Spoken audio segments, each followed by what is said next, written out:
आज इस वीडियो में बिहार बोर्ड क्लास 12th का हिंदी का 100 मार्क का है। इसमें ऑब्जेक्टिव पढ़ेंगे, टोटल ऑब्जेक्टिव पढ़ेंगे संपूर्ण क्रांति अध्याय 3 से। ठीक ना। पहला क्वेश्चन है, किसने कहा था अभी न जाने कितने मीलों इस देश की जनता को जाना है? तो याद रखना है, जवाहरलाल नेहरू ने कहा था। ठीक ना। किसने कहा था अभी ना जाने कितने मीलों इस देश की जनता को जाना है? किसने कहा था? जवाहरलाल नेहरू ने कहा था। ऑप्शन नंबर सी सही है। चलिए नेक्स्ट क्वेश्चन। क्वेश्चन नंबर 2, किस अस्पताल में दिनकर का निधन हुआ था? तो याद रखना है कि बिलिंगडन नर्सिंग होम में। ठीक ना। बिलिंगडन नर्सिंग होम अस्पताल में दिनकर का निधन हुआ था। तो याद रखना ऑप्शन नंबर डी। ठीक है। क्वेश्चन कह रहा है कि किस अस्पताल में दिनकर का निधन हुआ था? तो बिलिंगडन नर्सिंग होम में। ठीक ना। ऑप्शन डी सही है। चलिए next question. Question number 3, Jayaprakash Narayan को किसका दलाल कहा गया? तो याद रखना है कि जयप्रकाश नारायण को अमेरिका का दलाल कहा गया। याद रखना है कि जयप्रकाश नारायण को अमेरिका का दलाल कहा गया। ठीक ना। ऑप्शन नंबर डी सही है। चलिए next question. Question number 4, Jayaprakash Narayan के स्वास्थ्य पर निगरानी रखने वाले डॉक्टर का नाम था? क्या नाम था? डॉक्टर रहमान। याद रखना है, डॉक्टर रहमान। जयप्रकाश नारायण के स्वास्थ्य पर निगरानी रखने वाले डॉक्टर का नाम है डॉक्टर रहमान। ठीक ना। चलिए next question. Question number 5, Jayaprakash ji को किसका भाषण सुनकर अमेरिका जाने की प्रेरणा मिली? तो याद रखना है स्वामी सत्यदेव। ठीक ना। जयप्रकाश जी को किसका भाषण सुनकर अमेरिका जाने की प्रेरणा मिली? तो याद रखना है स्वामी सत्यदेव। Option B. ठीक ना। चलिए नेक्स्ट क्वेश्चन। तो क्वेश्चन नंबर 6, फ्री प्रेस के मालिक कौन थे? याद रखना फ्री प्रेस के मालिक सदानंद जी हैं। ठीक ना। फ्री प्रेस के मालिक कौन है? सदानंद जी। ऑप्शन नंबर सी सही है। चलिए next question. Question number 7, brain of Bombay किसे कहा जाता था? तो याद रखना है उस उमा शंकर दीक्षित को। उमा शंकर दीक्षित को। ठीक ना। ब्रेन ऑफ बम्बई किसे कहा जाता था? उमा शंकर दीक्षित को। याद रखना ऑप्शन नंबर ए। चलिए नेक्स्ट क्वेश्चन। क्वेश्चन है, जयप्रकाश नारायण ने आईसीएस की परीक्षा कहां से पास की? तो याद रखना बिहार विद्यापीठ। ठीक ना। जयप्रकाश नारायण ने आईएससी याद रखना आईएससी की परीक्षा कहां से पास की? तो बिहार विद्यापीठ। ठीक ना। ऑप्शन नंबर डी सही है। क्वेश्चन नंबर 9, लेनिन की मृत्यु कब हुई थी? याद रखना लेनिन की मृत्यु 1924 में हुई थी। Option number D. ठीक ना। चलिए next question. Question number 10, Jayaprakash ji मार्क्सवादी कब बने? तो याद रखना जयप्रकाश जी मार्क्सवादी 1924 में बने। ठीक ना। जयप्रकाश जी मार्क्सवादी 1924 में बने। ऑप्शन नंबर डी सही है। चलिए next question. Question number 11, Phanishwar Nath Renu की पुस्तक है? तो याद रखना फणीश्वर नाथ रेणु की पुस्तक मेला आंचल है। ठीक ना। ऑप्शन नंबर डी सही है। फणीश्वर नाथ रेणु की पुस्तक जो है मेला आंचल है। ऑप्शन नंबर डी सही है। Next question. क्वेश्चन नंबर 12, 1974 में बिहार प्रदेश के मुख्यमंत्री कौन थे? तो याद रखना अब्दुल गफूर। ठीक ना। 1974 में बिहार प्रदेश के मुख्यमंत्री कौन थे? तो याद रखना है Abdul Gafoor. Option number B. चलिए नेक्स्ट क्वेश्चन।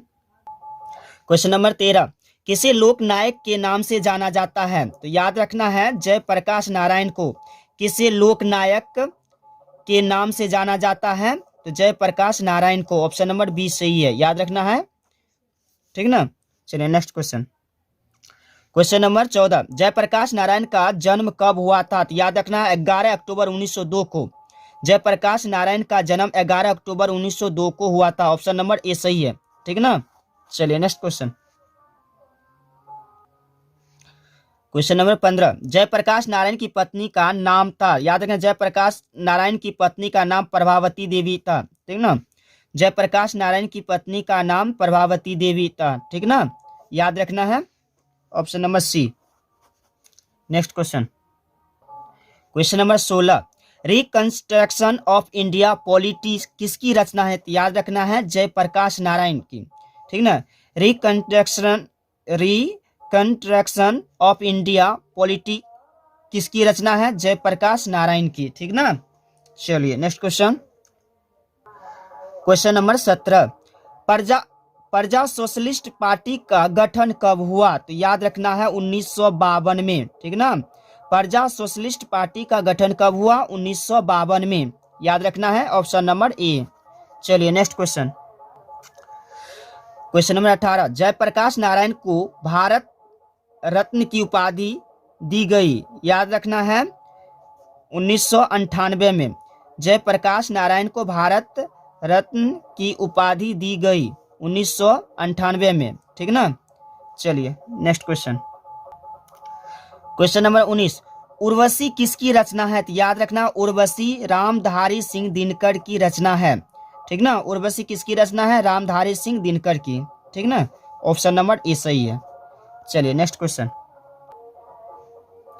क्वेश्चन नंबर 20, माटी की मूर्ति रचना किसकी है? माटी की मूर्ति रचना राम वृक्ष बेनीपुरी है, ठीक ना। माटी की मूर्ति ये जो रचना है किसकी है? राम वृक्ष बेनीपुरी, ठीक ना। ऑप्शन नंबर बी सही है, ठीक। चलिए next question, question number 21, Dinkar ji किस लिए प्रसिद्ध हैं? याद रखना दिनकर जी साहित्यिक रचना के लिए प्रसिद्ध है, साहित्यिक रचना के लिए प्रसिद्ध हैं, ठीक ना। दिनकर जी साहित्यिक रचना के लिए प्रसिद्ध है, ऑप्शन नंबर ए सही है। चलिए next question, question number 22, Jayaprakash Narayan को भारत की जनता किस नाम से याद करती है? तो याद रखना है जयप्रकाश नारायण को भारत की जनता लोकनायक के नाम से याद करती है, ठीक ना। जयप्रकाश नारायण को भारत की जनता लोकनायक नाम से याद करती है, याद रखना, ठीक ना। Option number C. चलिए next question, question number 23, Jayaprakash Narayan ने संपूर्ण क्रांति वाला ऐतिहासिक भाषण कहां और कब दिया था? तो याद रखना है ये पटना में 5 जून 1974 को दिया था, ठीक। जयप्रकाश नारायण ने संपूर्ण क्रांति वाला ऐतिहासिक भाषण कहां और कब दिया था? तो पटना में 5 जून 1974 को, ठीक ना। ऑप्शन नंबर डी सही है। चलिए next question, question number 24, Jayaprakash Narayan के बचपन का क्या नाम था? तो याद रखना है जयप्रकाश नारायण के बचपन का नाम बाउल था, ठीक ना। जयप्रकाश नारायण के बचपन का नाम बाउल था, ऑप्शन नंबर सी सही है। चलिए next question, question number 25, Jayaprakash Narayan ने किस साल छात्र आंदोलन का नेतृत्व किया था? तो याद रखना 1974 में, ठीक ना। जयप्रकाश नारायण ने किस साल छात्र आंदोलन का नेतृत्व किया था? तो 1974 ईस्वी में, ठीक ना। Option number C. चलिए next question, question number 26, Jayaprakash Narayan के पिताजी का क्या नाम था? तो याद रखना है कि जयप्रकाश नारायण के पिताजी का नाम हर्षु दयाल था, ठीक ना। Harshu Dayal, option number B, ठीक। चलिए next question, question number 27, Jayaprakash Narayan रचित पाठ का नाम क्या है? तो याद रखना जयप्रकाश नारायण के रचित पाठ संपूर्ण क्रांति है, याद रखना है जयप्रकाश नारायण के रचित पाठ जो है संपूर्ण क्रांति है, ठीक ना। ऑप्शन नंबर सी सही है। चलिए नेक्स्ट क्वेश्चन, क्वेश्चन नंबर 28, संपूर्ण क्रांति क्या है? तो याद रखना संपूर्ण क्रांति भाषण है, संपूर्ण क्रांति क्या है? भाषण, याद रखना। चलिए नेक्स्ट क्वेश्चन, क्वेश्चन नंबर 29, संपूर्ण क्रांति किसकी देन है? संपूर्ण क्रांति किसकी देन है? तो याद रखना जयप्रकाश नारायण की। संपूर्ण क्रांति किसकी देन है? तो जयप्रकाश नारायण की, ठीक ना। ऑप्शन नंबर डी सही है। नेक्स्ट क्वेश्चन, क्वेश्चन नंबर 30, संपूर्ण क्रांति पाठ में दिया गया भाषण किसका है? तो याद रखना है जयप्रकाश नारायण का। संपूर्ण क्रांति पाठ में दिया गया भाषण किसका है? तो जयप्रकाश नारायण का, ऑप्शन नंबर ए सही है। Next question, question number 31, Jayaprakash Narayan का जन्म कहाँ हुआ था? तो याद रखना जयप्रकाश नारायण का जन्म सिताब दियारा में हुआ था, ठीक ना। जयप्रकाश नारायण का जन्म सिताब दियारा में, ऑप्शन नंबर बी। चलिए नेक्स्ट क्वेश्चन, क्वेश्चन नंबर 32। 1974 में छात्र आंदोलन का नेतृत्व किसने किया था? तो याद रखना है कि 1974 में छात्र आंदोलन का नेतृत्व जयप्रकाश नारायण किया था, ठीक ना। 1974 में छात्र आंदोलन का नेतृत्व जयप्रकाश नारायण किया था, ठीक ना। ऑप्शन नंबर डी सही है, ठीक। चलिए नेक्स्ट क्वेश्चन, क्वेश्चन नंबर 33। संपूर्ण क्रांति की शुरुआत कब हुई थी? तो याद रखना है संपूर्ण क्रांति की शुरुआत 1974 ईस्वी में हुई थी। संपूर्ण क्रांति की शुरुआत 1974 में हुई थी, याद रखना ऑप्शन नंबर ए, ठीक ना। चलिए next question, question number 34। Jayaprakash Narayan को समाज सेवा के लिए किस पुरस्कार से सम्मानित किया गया? तो याद रखना है मैगसेसे सम्मान, मैगसेसे सम्मान, ठीक ना। Option number C. Jayaprakash Narayan को समाज सेवा के लिए किस पुरस्कार से सम्मानित किया गया? तो याद रखना है ऑप्शन नंबर सी, मैगसेसे सम्मान, ठीक ना। चलिए next question, question number 35। Jayaprakash Narayan Madras में अपने किस मित्र के साथ रुके थे? तो याद रखना है कि जयप्रकाश नारायण मद्रास में अपने मित्र ईश्वर अय्यर के साथ रुके थे, ईश्वर अय्यर के साथ, याद रखना है option number C. Jayaprakash Narayan Madras में अपने मित्र ईश्वर अय्यर के साथ रुका था। किस मित्र के साथ रुका था? तो ईश्वर अय्यर के साथ, ऑप्शन नंबर सी सही है, ठीक ना। नेक्स्ट क्वेश्चन, चलिए क्वेश्चन नंबर 36। जयप्रकाश नारायण के अनुसार देश का भविष्य किसके हाथों में है? तो याद रखना है नई पीढ़ी के हाथों में, ठीक ना। भविष्य, जयप्रकाश नारायण के अनुसार देश का भविष्य किसके हाथों में है? तो नई पीढ़ी के हाथों में, ठीक ना। चलिए next question, question number 37। Dinkar ji को किसके घर पर दिल का दौरा पड़ा था? तो याद रखना है दिनकर जी को दिल का दौरा रामनाथ जी गोयनका के घर पर पड़ा था, ठीक ना।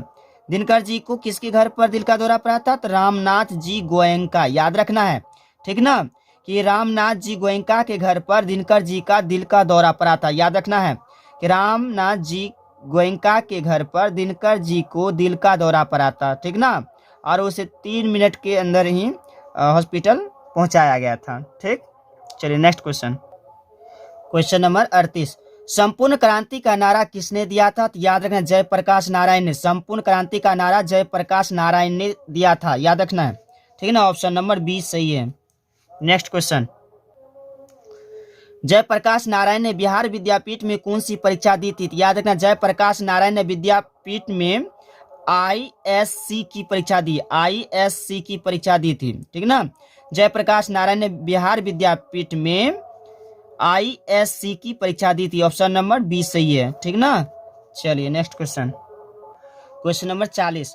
पुलिस के बड़े उच्चाधिकारी ने किसके मुंह से सुना था कि जयप्रकाश नारायण नहीं होते तो बिहार जल गया होता? तो याद रखना है दीक्षित जी के मुंह से सुना था कि जयप्रकाश नारायण नहीं होते तो बिहार जल गया होता। किसके मुंह से? दीक्षित जी के मुंह से, ऑप्शन नंबर डी सही है। चलिए नेक्स्ट क्वेश्चन, क्वेश्चन नंबर 41।